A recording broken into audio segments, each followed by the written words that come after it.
Environment is more powerful than willpower. So imagine a Nara tree, ilagay mo sa paso. Diyan mo itanim yung Nara tree. The question is, lalaki ba yung puno? Of course not. Kasi kulang siya sa nutrition, hold back yung growth niya.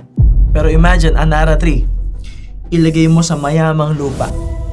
Tamang dilig, tamang sunlight, tamang community, tamang information, tamang mindset, tamang state, tamang emotions. Imagine the possibilities. Number 1, mas mabilis mag-grow yung puno. Number 2, mas mabilis mamumunga yung puno.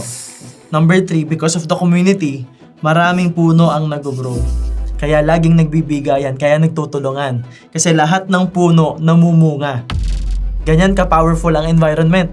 That is why when you enroll in Success Blueprint or Self-Mastery, may kasamang community.